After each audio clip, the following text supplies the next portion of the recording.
Grandma's there and she's cooking up a storm. That's the food I'm talking about.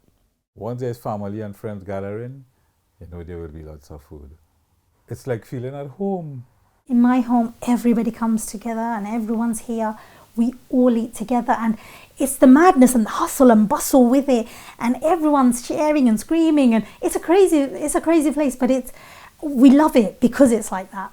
At a dining table, that's where you discuss politics, that's where you discuss your work life, that's where you discuss your personal life. It does definitely bring people together. It just brings back so much nostalgia of a great childhood, of family time, of sharing.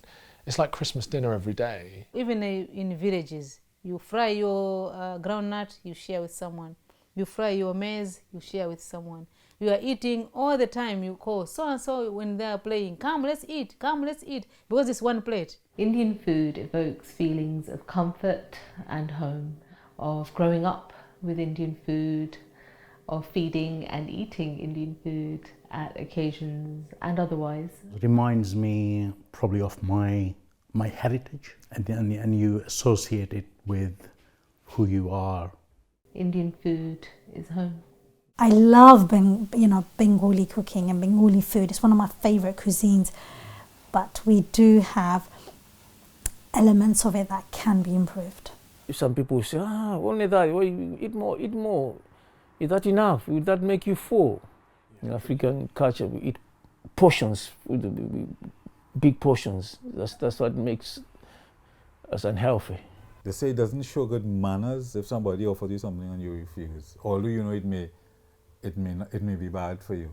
It's that pressure selling that is a massive part of Asian culture, because if you walk out of an Asian person's house hungry, then they feel like they've failed in not being hospitable. You show your love by feeding the family and your guests, and the more you feed them, the more you love them, surely. And the moment you change something, you can feel in the taste that things been done differently, and that requires getting used to. It doesn't mean it has to be horrible, but it goes away from the traditional taste very easily. And I think that requires, I guess, a bit more persistent on your part, that these are the changes you're making and this is what you have to accept. I think in British culture we use the word love a lot. I think in Asian culture, love is through food.